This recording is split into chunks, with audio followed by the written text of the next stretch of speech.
देखिए, बड़े ही दुख और शर्म की बात है, जहां केंद्रीय मंत्री और हरियाणा सरकार के मंत्री और सरकार का सारा यंत्र तंत्र एक ऐसे आदमी को जिताने में लगा है जिसने शहर में ना कोई विकास किया और न विकास की कोई रूपरेखा है। हम इस वक्त खड़े हैं वार्ड नंबर 1 और 2 के मध्य। यहाँ पे देख लीजिए, यहाँ पे निर्वर्तमान चेयरमैन खुद पार्षद और यहाँ से चेयरमैन रहे। बगल में ही राम मंदिर है, बगल में ही साहब जी मंदिर है। मेन रास्ता है, बाजार से आता है, साहब मेन रोड से आता है, बाजार में जाता है। ये देखिए, दिन के 12:30 बज रहे हैं, कूड़े का ढेर देखिए कितना है। बगल में मेन रोड पे गड्ढा देखिए क्या है। ये विकास है?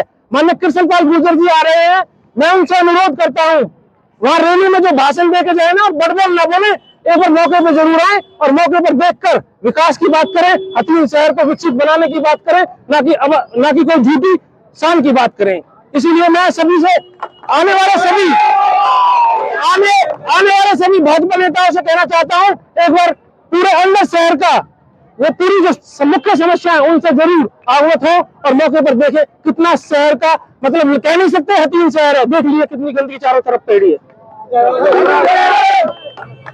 देखिए, बड़े ही सौभाग्य की बात है और मतलब परमपिता परमात्मा का आशीर्वाद हमें जो जनता ने आज दिया, हमें जो प्यार मिल रहा है लोगों से, उनके दिल से और उनकी जो जनभावनाओं है, मतलब उसके लिए कोई शब्द नहीं है। लोगों का जो अभूतपूर्व प्यार हमें मिला, उनका आशीर्वाद मिला, उन्होंने दिल से हमें आशीर्वाद दिया है, उसके लिए मेरे पास कोई शब्द नहीं है। मैं हथीन शहर की जनता, 36 बिरादरी का, सभी का कोटि कोटि होकर, नतमस्तक होकर सभी का बारंबार प्रणाम करता हूं उनको। उन्होंने जो इतना प्यार और सम्मान दिया, उसके लिए मेरे पास कोई शब्द नहीं है। आज आप प्रचार के दौरान भाजपा के मंच पर भी गए, वहां भी अभिवादन हुआ, दोनों तरफ से विधायक के सामने थे आपने। देखिए, भाजपा का जब हम अपना डोर टू डोर का कार्यक्रम कर रहे थे तो हमारा कार्यक्रम पहले से ही निश्चित तय था। ये कल सुबह ही तय हो गया था। उनका कार्यक्रम शाम को बना, रास्ते में उनका मंच लगा हुआ था। उस मंच पर जितने भी बैठे थे वो हमारे आदरणीय, पूजनीय, वंदनीय नेता है, उनका सम्मान करना हमें जरूरी था। और वहां जो जनता बैठी थी वो भी हमारी पूजनीय और वंदनीय है, उनका भी सम्मान हमें करना जरूरी था। उनको भी हमने नतमस्तक होकर दंडवत प्रणाम किया है, उनका सम्मान था। माननीय मंत्री जी जब तक आए नहीं थे तो इसमें कोई ऐसी बात नहीं है, वो हमारा अपने विचारधारा है, अपने संस्कार है। बाजार में बहुत जोरदार स्वागत हुआ, क्या कहोगे?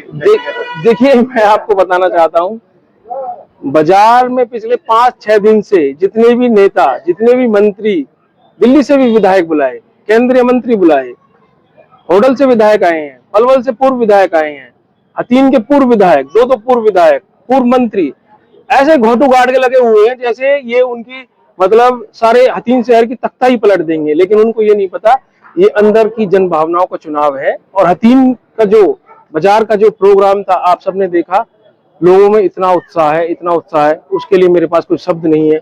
मतलब वो दिल से हमारे साथ है। जिस तरह से प्यार बना, लगता है जीत निश्चित है। देखिए, जीत तो निश्चित उसी दिन हो गई थी जब हमने अपना नॉमिनेशन किया था और जन समर्थन, जन सैलाब हमें मिला था। हथीन की 36 बिरादरी का प्यार हमारे साथ है, उनका आशीर्वाद हमें मिल रहा है और उनका जो हमें प्यार भावनाओं से मिल रहा है, ना कि किसी मंत्री, किसी नेता के दबाव से मिल रहा है।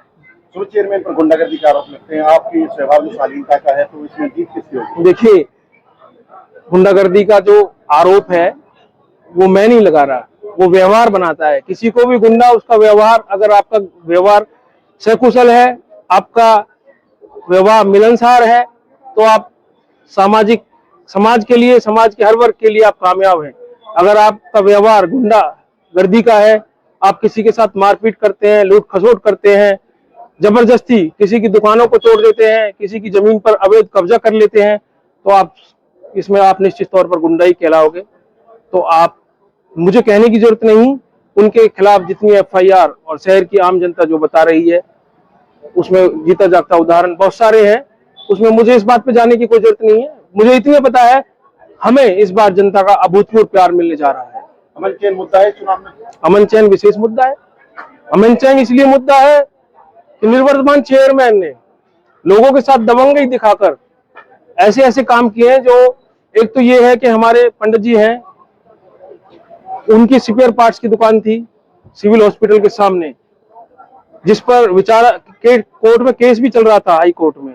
लेकिन उसको उसने जाके जबरदस्ती तोड़वा दिया। इससे ज्यादा गुंडागर्दी और क्या होगी। ऐसे बहुत से उदाहरण है, उस बात पर हम नहीं जाएंगे क्योंकि आज हमारा चुनाव का अंतिम दिन है। लोग क्या करते हो चुनाव? देखिए, हतीम की देवतुल्य है, मेरे पूजनीय वंदनीय मेरी माताएं, मेरे बुजुर्ग, मेरे युवा साथी, मेरी बहनें, सभी से हाथ जोड़कर मेरी यही प्रार्थना है, आने वाली 2 मार्च को बस के सामने वाला बटन दबाएं और अपने भाई, अपने बेटे और अपनी बहू श्रीमती आभा को विजय बनाएं। मेरी सबसे यही अपील है।